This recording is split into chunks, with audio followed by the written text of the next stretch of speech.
வணக்கம் மக்களே. ஸ்டாலின் அவர்களுக்கு ஏற்பட்டுள்ள விபரீதம். கூட்டணிகள் அனைத்தும் விஜய் அவர்களுக்கு ஆதரவுகளை கொடுத்துள்ளனர். நண்பர்களே, இந்த வீடியோவிற்கு ஒரே ஒரு லைக் மட்டும் சப்ஸ்கிரைப் பண்ணிருங்க. காங்கிரஸ் முதலில் ஒரே நாளில் அந்தர்வல்டி அடித்து விஜய் அவர்களுக்கு ஆதரவுகளை கொடுத்துள்ளது. இரண்டாவதாக சிபிஐ 2 தொகுதிகள், சிபிஐஎம் 2 தொகுதிகள், விசிக 2 தொகுதிகள், முஸ்லிம் லீக் 2 தொகுதிகள், மொத்தம் 121 தொகுதிகளது ஆதரவுகள் விஜய் அவர்களுக்கு இருக்கிறது.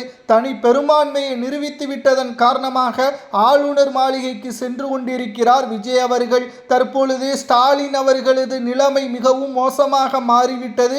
கூட்டணிகளது ஆதரவு விஜய் அவர்களுக்கு வந்துவிட்டதால் வருகின்ற நாடாளுமன்ற தேர்தலிலும் இதே கூட்டணி தொடரும் என்றால் திமுக தனித்து 40 தொகுதிகள் புதுச்சேரியுடன் சேர்த்து போட்டியிட்டால் ஒரு தொகுதிகளை கூட கைப்பற்ற முடியாத அளவிற்கு தமிழக மக்கள் திமுகவை புறம் தள்ளுவார்கள். ஏனென்றால் 5 ஆண்டுகள் விஜய் அவர்களது முகத்தை வைத்துதான் வாக்குகளை செலுத்தி 108 எம்எல்ஏக்களை தேர்வு செய்தார்கள் விஜய் அவர்களுக்கு.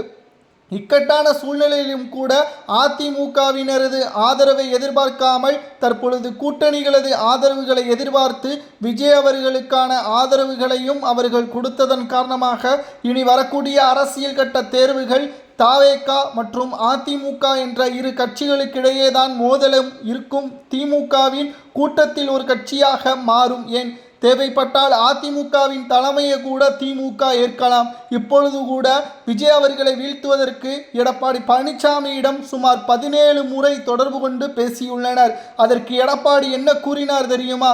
எம்ஜிஆர் அவர்களை புறம்தள்ளிய திமுக ஜெயலலிதா அவர்களை ஒட்டுமொத்தமாக அவமானப்படுத்தி சட்டசபையில் மிகவும் மோசமான முறையில் நடத்திய திமுக ஒருபோதும் நாங்கள் பணத்திற்காகவும் பதவிற்காகவும் உங்களுடன் கூட்டணியை வைக்க மாட்டோம், அது அதிமுகவின் அடிப்படை தொண்டர்களுக்கு செய்யக்கூடிய துரோகம் என்று தெரிவித்ததன் காரணமாக இன்று காலையிலேயே புதிய ஆட்சி அமைக்கக்கூடிய அரசிற்கு வாழ்த்துக்கள் என்று எடப்பாடி பழனிசாமி அவர்கள் தெரிவித்ததும் குறிப்பிடத்தக்கது.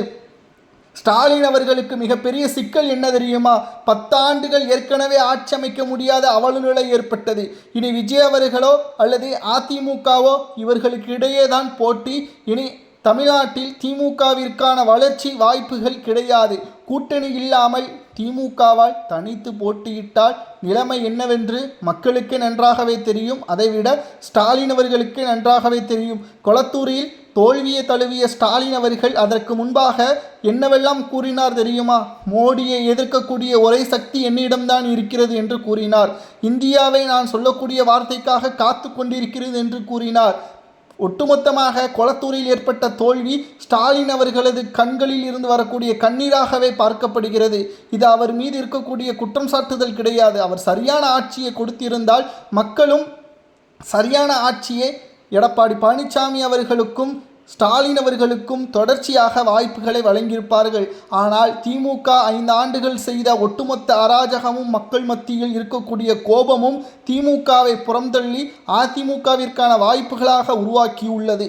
திமுகவின் கூட்டணிகளை முதலில் காலி செய்வதற்கு விஜய் அவர்களான முடிவுகளும் தற்பொழுது ஒட்டுமொத்த காங்கிரஸ் ஒரே நாளில் அந்தர்வல்டி அடித்து ஸ்டாலினை அதிர்ச்சி அடைய வைத்துள்ளது.